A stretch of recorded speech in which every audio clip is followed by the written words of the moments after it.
Today's financial sponsors, Midwest One Bank, and Dave, Denise, and Mike Tiffany. Our programs are made possible by the financial support of these sponsors. I'd like to introduce now Mr. Hugh Ferrer. He is IWP Associate Director and Fall Residency Program Coordinator, who will introduce Rochelle to us.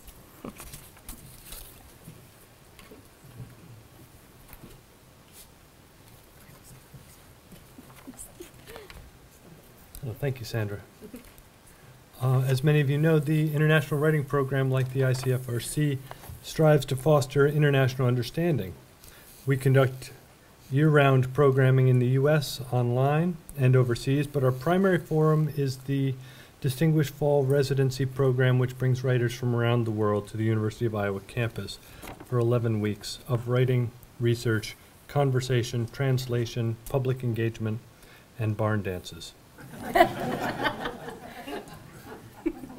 This year we have 34 writers from 33 countries with us, and they've been bringing a staggering array of interests and talents to our public events. I encourage you to follow us on social media and to look at our website, where you can find all the writers' biographies as well as samples of their writings and a calendar of events. As it happens, we're coming to the end of the first half of our residency. We'll be having a screening this evening. Our Nigerian writer, Samuel Kolawole, is curating a screening at 105 Adler. That's the journalism building. That's at 7:30 tonight. The movie is the Nigerian film October 1.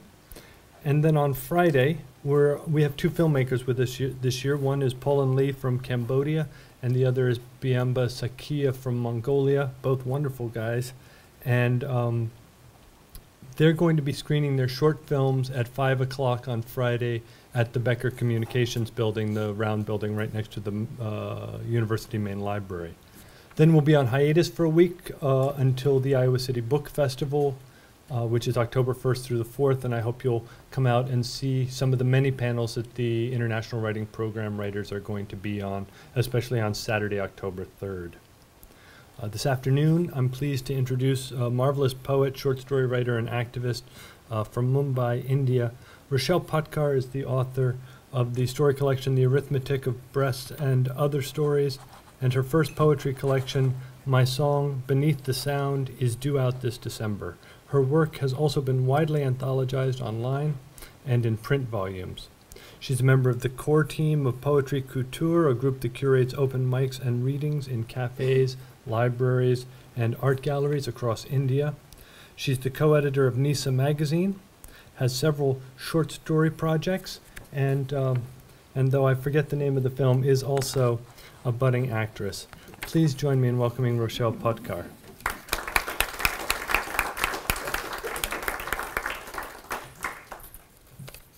Thank you, Hugh. And maybe you meant not an activist, but an actress.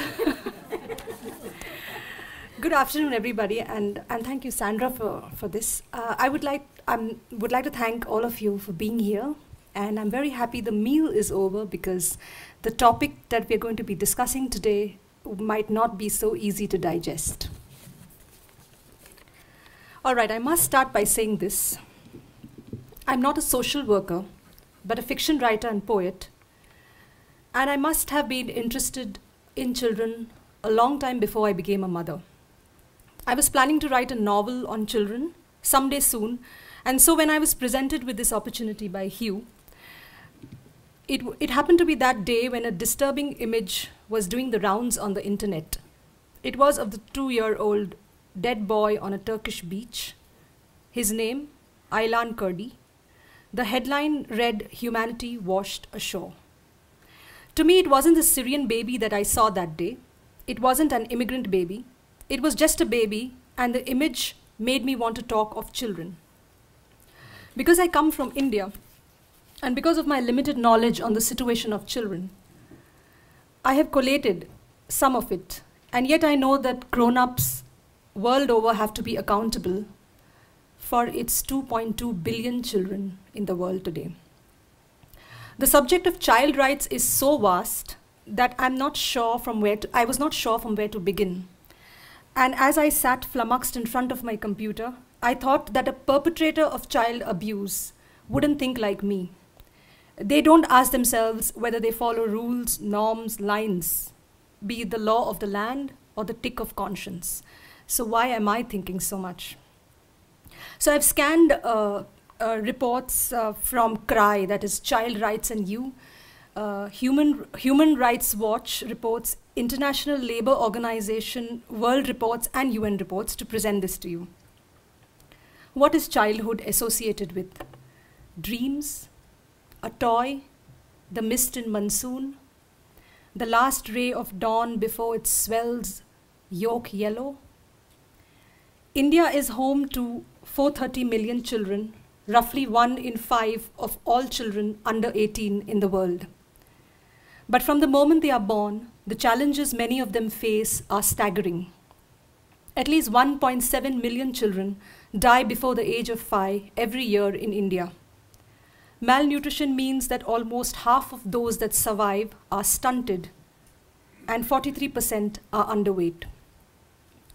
The government estimates that 40% of India's children are vulnerable to threats such as trafficking, homelessness, forced labor, drug abuse, crime, and are in need of protection.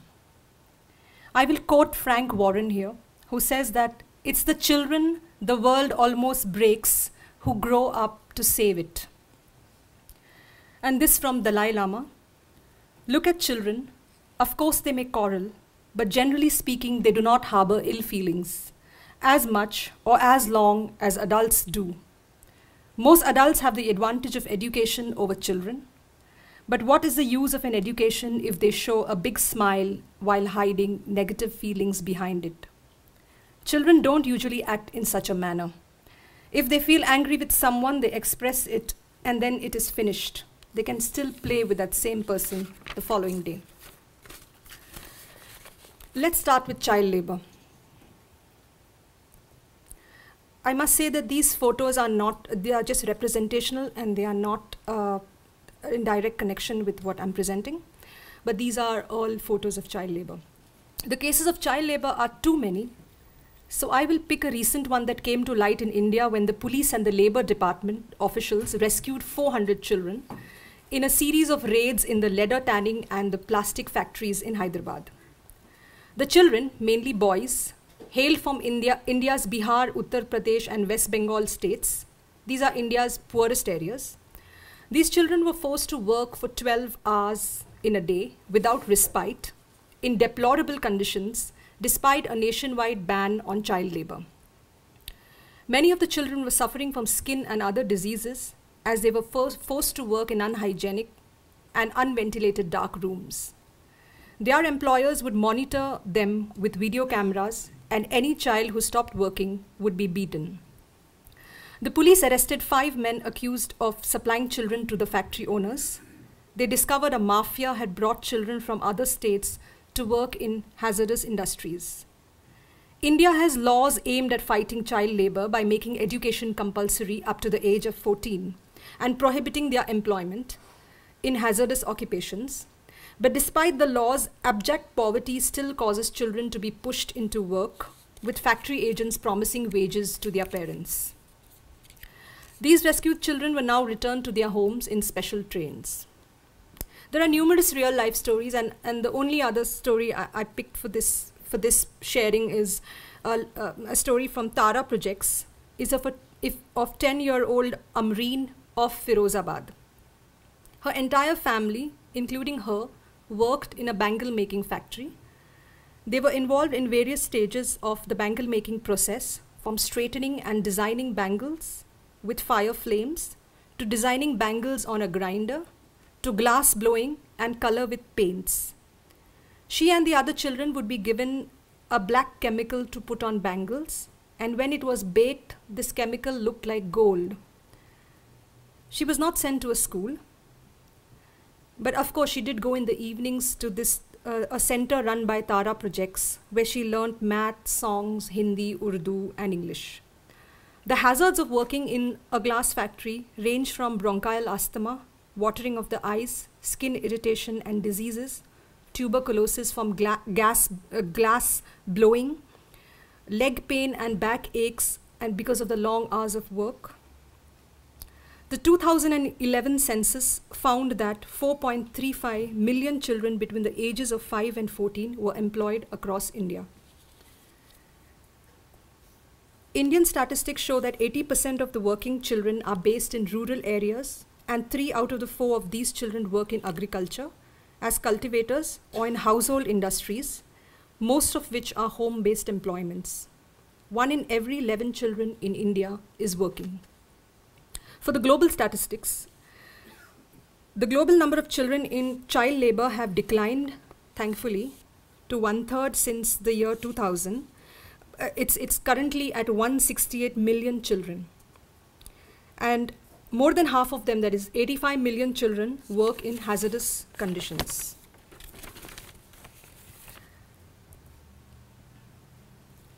In case of children, one aspect of their life automatically intrudes into the other aspect of their life because they are not adults to keep this separate. So if they are working for 14 hours in a day, they are out of school and probably they are not even going to a night school, and they are too young to take things in their control. The right to education is enshrined in the Indian Constitution, but though the situation is improving, there are still 8.1 million out-of-school children, according to the survey done in 2009. Now we come to the subject of education. Again, there are plenty of cases, but I will only talk of the 7-year-old Gudiya, who, according to her friends and teachers, was a very bright student in her 3rd grade of school. Unfortunately, she couldn't continue her school after the demise of her father, who was the sole breadwinner of the family. She had to choose between her books and starvation, and she decided to help her mother by earning a livelihood and also supporting the education of her younger brother. So her life then included, at a young age, to beg and collect money, that is 20 rupees at a road crossing, which was this Mehroli Badarpur crossing. Next, she would go to clean dishes at Mrs. Sharma's house. And then she would need dough for the evening meal. I must say this, in India, labor is cheap and most of the middle class homes have someone come in to do their floors, their clothes, their dishes. Now, child labor in cases of household jobs happens in such a covert way that if a maid is unwell, she will just send her daughter, who might even be 10 years old, to do the dishes. And most Indians rarely find anything wrong with this. 4% of the children in India never start school, 58% don't complete primary school, and 90% don't complete secondary school. The world statistics are 31 million primary school pupils dropped out of school, and additional 32 million repeated a grade. While girls are less likely to begin school, boys are more likely to repeat grades or drop out. According to a UNESCO report, 61 million primary school-age children were not enrolled in school in 2010. Less girls than boys are sent to school. But forget the spiritual or the humane sense, this doesn't even make economic sense. If India enrolled just 1% more girls in secondary school, our gross domestic product would rise by $5.5 billion. Educating girls can break the vicious cycles in just one generation, yet millions of girls aren't sent to school.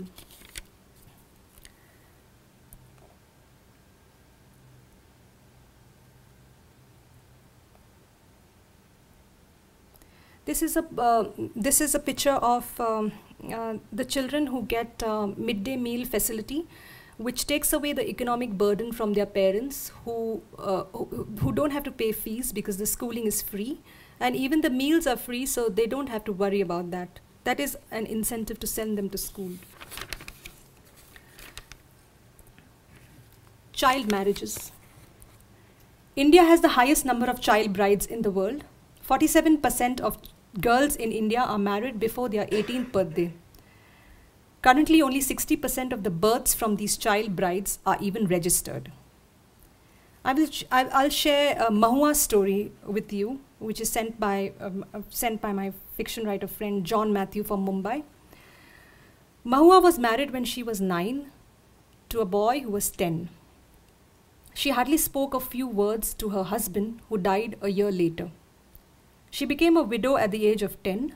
She was given a white sari to wear and all her jewelry was taken away. She was returned to her family at the age of 11. She was not allowed to remarry, study further, or find a job, and realized that living the life of a widow in a Hindu household is hard. She was given food but no money.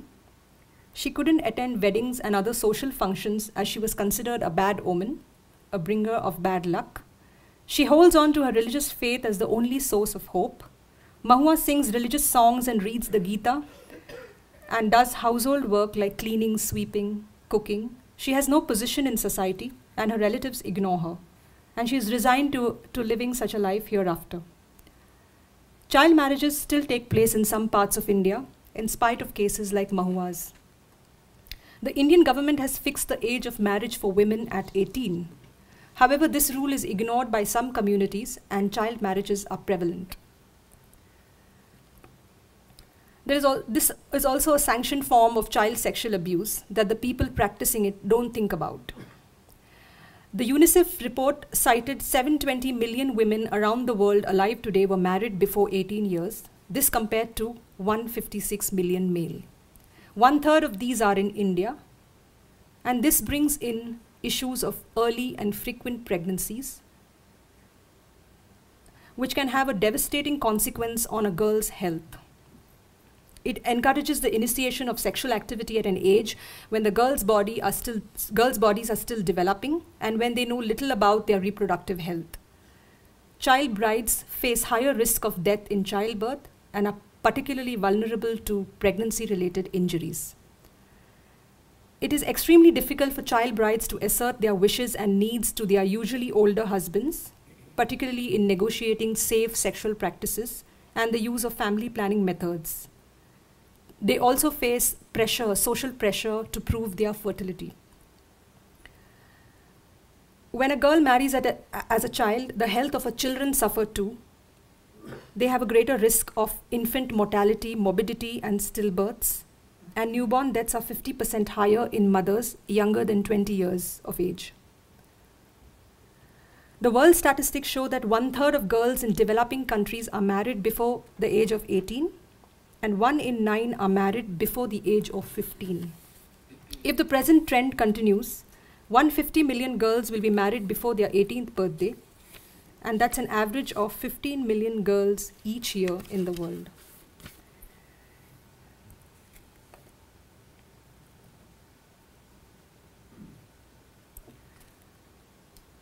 We come next to child sexual abuse.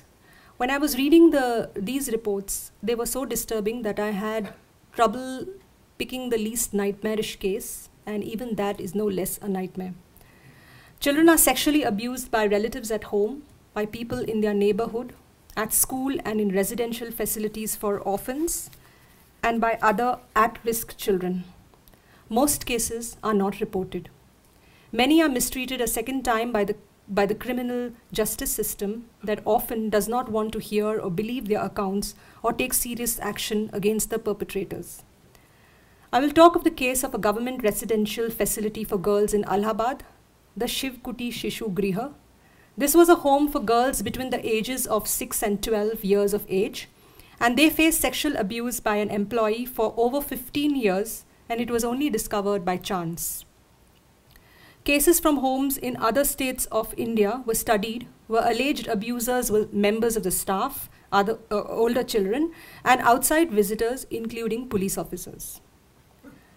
At home, it's the rape by fathers, uncles, brothers, or rape by neighbors. What is saddest is that when these cases are reported, the police are so insensitive and they are mostly dominated by male police officers that they are either told not to report such cases in order to save their shame, in order to save them from shame and dishonoring their family, and they are mistreated even further. The treatment meted out by the hospital is worse. Then there's ostracism by the society. This is one nightmare unfurling into the next. Studies suggest that more than 7,200 children, including infants, are raped every year, and experts believe that more cases go unreported. The world statistics of 2009, with 65 studies done from 22 countries, found a global prevalence of child sexual abuse to be 19% of females and 7% of males. And then we come to child trafficking. I'm just going to read out 3 cases. 16-year-old Manju was trafficked from Delhi when she was 12.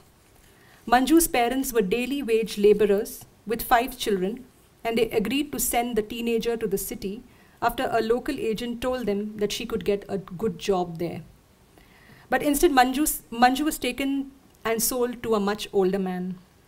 The deal was 50,000 Indian rupees, which is $800 US.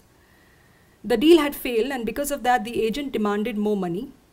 That night, the agent raped Manju, and because he was very angry with the money he had spent on her traveling, he cursed her and blamed her for the failed deal. The next morning, the agent sold her as a domestic worker for about 35,000 rupees, which is $560 US, to a Delhi household. After 11 months, she asked the agent to send her home. Instead, he locked her up in the office and raped her again. Almost a year and a half later, Manju was rescued by the New Delhi-based NGO called Bachpan Bachao Andolan, Save the Childhood Movement. She is now fighting a legal battle to get the agent convicted for rape and trafficking. The second real-life story is of 21-year-old Vinita, who had lost all hope of ever seeing her family again. She was trafficked from a tea garden in northeast India and sold as a bride to a 50-year-old man for 70,000 rupees, which is $1,200 US. When a rescue team made up of NGO workers and police found her almost a year later, she had been held captive and she almost broke down. She said that every attempt of hers to escape had failed, and when they caught her, they beat her mercilessly. And then there is the 16-year-old Mossami, who was found 3 months pregnant when she was rescued by her abusive employer's house, from her employer's house. She had been sexually abused and denied contact with anyone. She said that she had to work for 14 to 16 hours in a day, and what she got after that was abuse. A year later, when she was back at home with her family in her village at Lakhimpur in Assam, Mossami said she had lost the desire to live. She said she almost never left her house, fearful of what people would say about her. Hiding her face behind a veil, she said, "I feel very lonely and want to kill myself.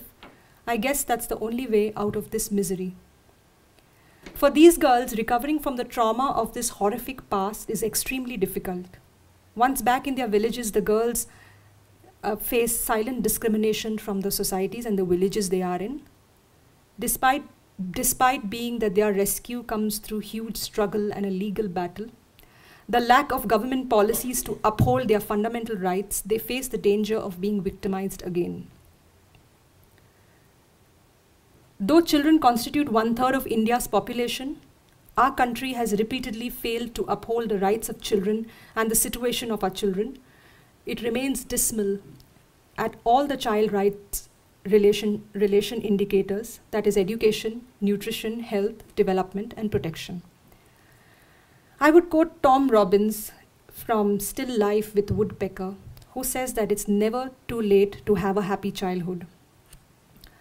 A lot of work in India has been done in this field to bring that childhood back, or salvage an adolescent from turning into a fissured, broken adult. There are numerous government departments and ministries, voluntary organizations, and NGOs working around children. I would like to talk about a few activists here, and I think you all might know many of them because they are very well known. Kailash Satyarthi is an Indian child's rights and education advocate and activist against child labor. He founded the Bachpan Bachao Andolan, which is Save the Childhood movement, in 1980 and has acted to protect the rights of more than 83,000 children from 144 countries. It is largely because of his work and activism that the International Labour Organization adopted Convention number 182 on the worst forms of child labour, which is now a principal guideline for governments around the world. His work is recognized through various national and international honors and awards, including the Nobel Peace Prize of 2014, which he shared with Malala Yousafzai of Pakistan. Om Prakash Gurjar is a former child laborer from Rajasthan who won the International Children's Peace Prize for 2006. At the age of 5, he was taken away from his parents, and for 3 years he worked in the fields. He was rescued by the activists of the Bachpan Bachao Andolan. After completing his education, he helped to set up a network which is known as child-friendly villages. These are places where children's rights are respected and child labor is not allowed. He also set up a network that aims to give all children a birth certificate as a way of helping them to protect them from exploitation. He says that registration is the first step towards enshrining children's rights, proving their age and helping them from slavery, trafficking, forced marriages, or serving as child soldiers. Professor Shanta Sinha is an anti-child labor activist of international reputation. She is the founder of MV Foundation. She headed the National Commission for Protection of Child Rights for 2 consecutive terms. She's also won the Padma Shri and many awards. She's an academician with Hyderabad Central University. And her contribution is phenomenal, especially in the reduction of child labor in nearly 500 villages of the Rangareddy district in Andhra Pradesh. And then Dr. Sunita Krishnan, social activist and co-founder of Prajwala, an NGO that works for the rehabilitation of sex workers and their children. Her passion for social work became manifested when at the age of 8, she started teaching dance to mentally challenged children. By the age of 12, she was running schools in slums for underprivileged children. At the age of 15, while working on a neo-literacy campaign for the Dalit community, Krishnan was gang raped by 8 men. This incident served as the impetus for what she does today. Ms. Krishnan works in the areas of anti-human trafficking, psychiatric rehabilitation, and social policy. She has worked relentlessly to bring about a change in the attitude of India's government for victim-friendly policies, as well as awareness regarding sex trafficking through political, legal, and media advocacy. Her organization, Prajwala, has an international reputation, and Ms. Krishnan is regularly consulted not only by the Indian authorities, but by United Nations and the US government. Her biodata, while I was reading, I found it is too vast to put into 4 paragraphs, but Dr. Sunita drafted recommendations for the rehabilitation of victims of trafficking in Andhra Pradesh, which has now become a state policy. Besides her legal advocacy and media outreach measures and her TED Talks, she also uses films as a tool for advocacy. She has scripted 14 documentary films on issues such as youth, HIV, AIDS, marriages, incest, prostitution, sex trafficking, communal rights. Krishnan has been physically assaulted 14 times during her work, and she receives regular death threats. And this is what she has to say. I have this deep-rooted belief that my life is a providence by itself, and God has brought me in this world to do what I'm doing, and God will allow me to stay in this world so long as He believes that my mission is not done. And therefore, I do believe that the day God believes that my work is done, I will be killed, or I will die naturally, or whichever way that is possible. In conclusion, we owe it to our 2.2 billion children of the world in our own ways possible. And we owe it fast before they turn into adolescents, which is just a turn of few years. Being an Being a poet incorrigible, I would like to end this presentation with 3 of my poems that in some way relate to what we are discussing here.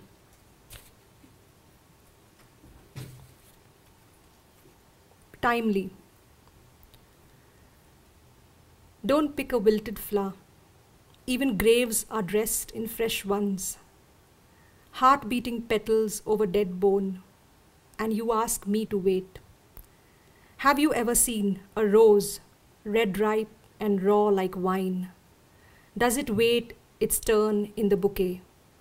Its time and place is the morning, when from the blessings of a stem it oozes nectar, life juices, strumming from its veins. After that, a bookmark in the pages, memory aromas in translucent perfume bottles. Don't ask a rose to wait. There is no time in its petal, only the saga of one sunrise and one sundown. The second poem, Anthropology 2. A human child isn't a gallus, they say. To stand up on its feet in a month after birth and feed on worm from earth. A human child has to stumble, procrastinate. Its gestation is more than what's in the womb, for each thought and word to form like limb. It needs to grow, fall, learn, brim, and upturn like a cup, waiting for use on an empty restaurant table. Hollow as a bell jar, it has to crack and bleed. Powder to brutality.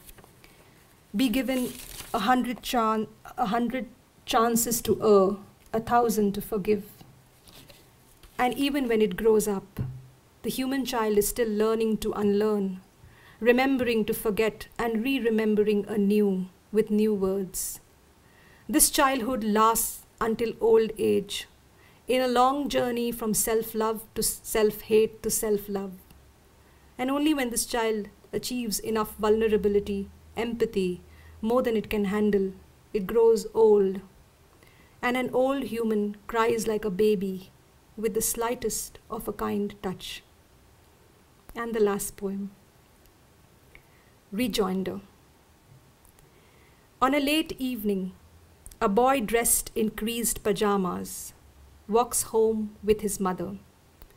She weaves his frail hand into hers, and in a silence that can be heard, they stride under the dance of the moon. Tomorrow the child will be pulled away again from his bed tucking, bundled into new clothes and sent back to the creche with a rucksack, to be bathed, cleaned, and fed. His mother would merge into the morning stream, returning after 1,000 hours of travel and a 14-hour work shift. This invisible thread between mother and son, growing easy, each expecting no more from the other, the son from the creche or the mother from the world, that grows larger and longer in front of them. Thank you.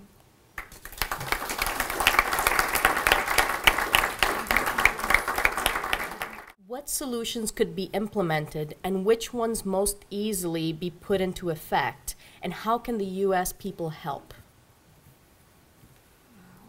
I mean, I would need to really research on what a lot of NGOs are doing. And I don't think I would be able to collate these answers right now. But I think United Nations is helping, and American organizations are helping a lot of NGOs in India, and a lot of volunteers come from America to India. So I think there are a lot of collaborations, but if you want specific details, I would need to collate this information, which would take me a lot more time. Yeah. What are the major barriers to improving the lives of children? This is a better question because I can answer it. I think it's the societal mindset because in India we don't wince when we see children working. I mean, we don't even we like to beat them up, as a methods of discipline. Whereas I think in America you can't touch a child, right? I mean, you'll be jailed. But in India we beat them up. So although we love them a lot, we do love them a lot, but our love is very different. I'm talking of disciplining.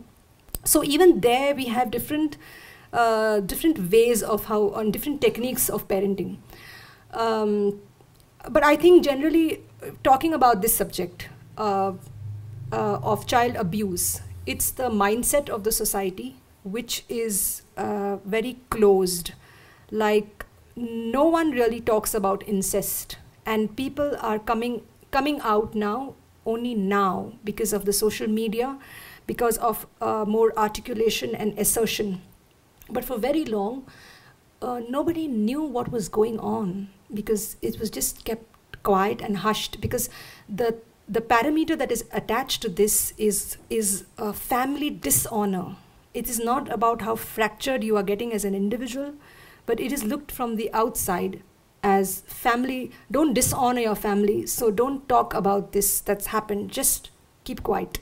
So I think it's the mindset. Then the missionary, the police missionary and the judicial systems are not very sensitive to matters such as these, whether it be crime against women or against children. First of all, it is believed that the child is lying. They don't believe children because children come from a world of imagination and imaginary friends. So for a long time, it's not even believed that they could be saying something meaningful. So I think a lot of mindset needs to shift from not worrying about whether you're going to dishonor your family, okay, or not, and the police, the judicial system, and the society at large. Because once you are out there and you are abused and you speak that out in public, the society has a very regressive way of looking at you as a marked or branded person, and I think that in itself isolates you. So I've always, in India, we've always observed that you are raped once and then you're raped again by the society, and you might be raped again by the media, who will not respect your privacies and even have your name out, so it doesn't respect anything. So you are raped many more times by these other systems. Yeah. Apart from the activists noted, are there influential religious leaders or celebrities speaking out on this issue? Leaders, like political leaders, I have not, at least to my mind, I don't think notably anyone. In fact, I don't know, some of them have been, behind these in some of them have been, behind these. So that's a kind of a very dark place. But celebrities do speak about, especially the celebrities who have faced child sexual abuse. They now come out and speak about it. And because so many follow them, it's now become, it gives the other people courage, the other victims or survivors courage to speak about it. So yes, but I wish we had much more of that happening. We don't have as much of it happening.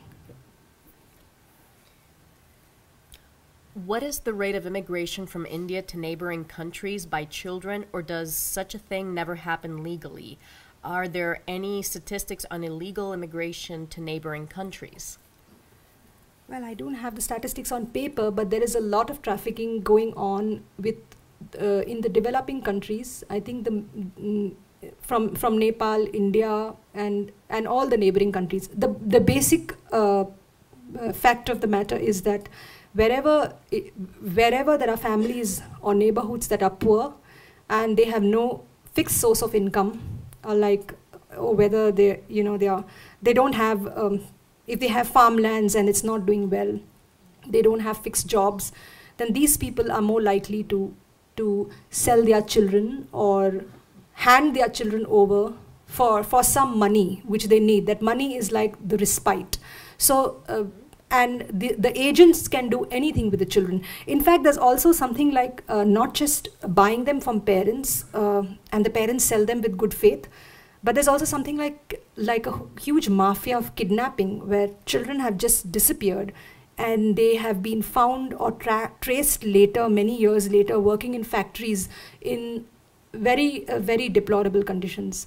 So yes, in all poor and developing areas, trafficking I mean, this is prone to trafficking all the time. But I can dig up the statistics. Are Saudi abuses, as you described, allowed to continue in order to maintain the existing social hierarchy? If you mean the social hierarchy with respect to caste, that too adds to the menace that is already unfurling.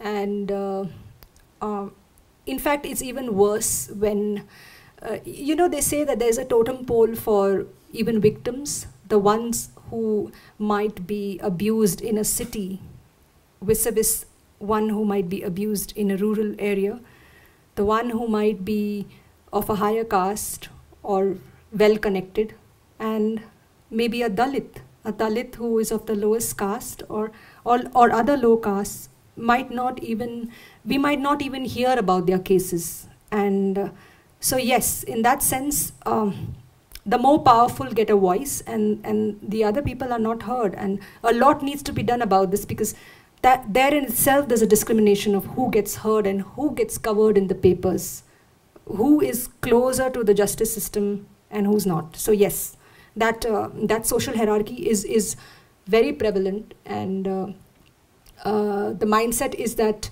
the lower caste, you can do anything with them. So. Positive and/or negative consequences of Modi's and BJP's rise to power.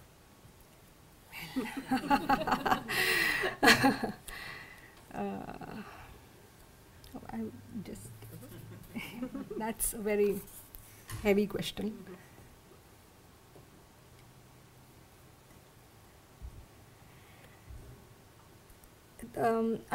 This is not, I would not see this much in terms of child labor or child sexual abuse of what I've spoken about. I think the BJP or the current political situation has other, has connections to do with other things, lots of other policies, but I think they haven't, they have supported the policies that are happening here.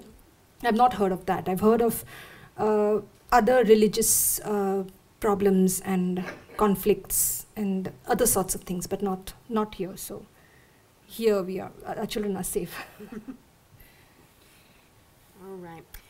Do you think there is a popular or moral framework available to overcome these cycles, or will change only come through economic arguments, such as you cited with education for young women?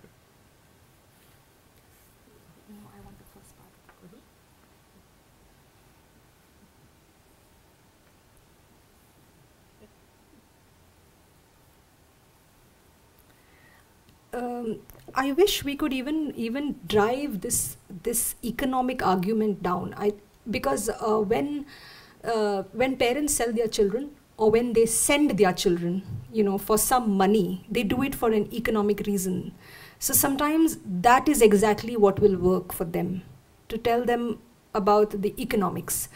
Otherwise, if they didn't do that, there would have been no need to talk about economics. But I feel we should talk about anything that works. If economics and money works, then that's what has to be told to save a child. But otherwise, if we don't talk about economics, I think this is going to take a long time. That there are a lot of NGOs, a lot of social workers working on the field, and there is change, but that happens very slowly. It's like for every one child saved, there are 5 children, 10 children in difficulty. And so many of the cases don't get reported. So I think it's a mindset shift that needs to occur And that is going to take time. I think that is going to take repetition. That is going to take literature and films and talking about this in the common rooms, in the dining rooms, talking about this everywhere. This is not going to happen overnight. Because as I said, child labor is even so covert that in India we have so many children working as domestic help, and we don't even think twice about it. So we need to question it at a very basic level about where all you're seeing this. In some places it's almost invisible, but I feel the social mindset will be what will work at a macro level and which needs a lot of work and regular repetition through films, art, movie, books, literature, what have you. And if that doesn't work, then sell the economic concept, because when a parent is at that edge and nothing else works, then it's only the money that will talk. And that's why we have monetary support, so that the children go to school, because that's what cuts the deal. Thank you. We are down to our last question, and hopefully this is a lighthearted one. How and why did you choose to become a poet? Wow. Thank you for that. That is easy. Thank you. No, all the questions were interesting, but this one was the best. Okay. So I didn't choose to be a poet, but I think poetry chose me. And I will say this because I always thought of myself as a short story writer. And if you wake me up in sleep or you throw water on me and say, introduce yourself, I'll say I'm a short story writer. Yeah, so I will not even say a novelist. I will not say an actress. I'll not say anything. I'll say a short story writer, because I love that form. And I don't think 8 years before this I could even tolerate poetry. I was very impatient about this. And it was only when I ate a lot of fiction and produced a lot of short stories and fiction that I realized there was a lot of food, but there was no water. And where's the water? And I started searching for water. And I think poetry was searching for me then. And poetry is water. So I think we both found each other. And I found poetry in 2013. So it's my new love. Thank you very much. We now conclude our program. On behalf of the Iowa City Foreign Relations Council, I give a big thank you to Rochelle Potkar for her presentation. I also thank our sponsors, the University of Iowa's International Programs and the University of Iowa's Honors Program, and the Stanley UI Foundation Support Organization for their generous support. Again, we also thank today's financial sponsors, Midwest One Bank and Dave, Denise, and Mike Tiffany. Rochelle, as a small token of our appreciation, we would like to thank you with the very coveted Iowa City Foreign Relations Council mug. Thank you. I'll have my first coffee in this. Thank you again for joining us. We are adjourned.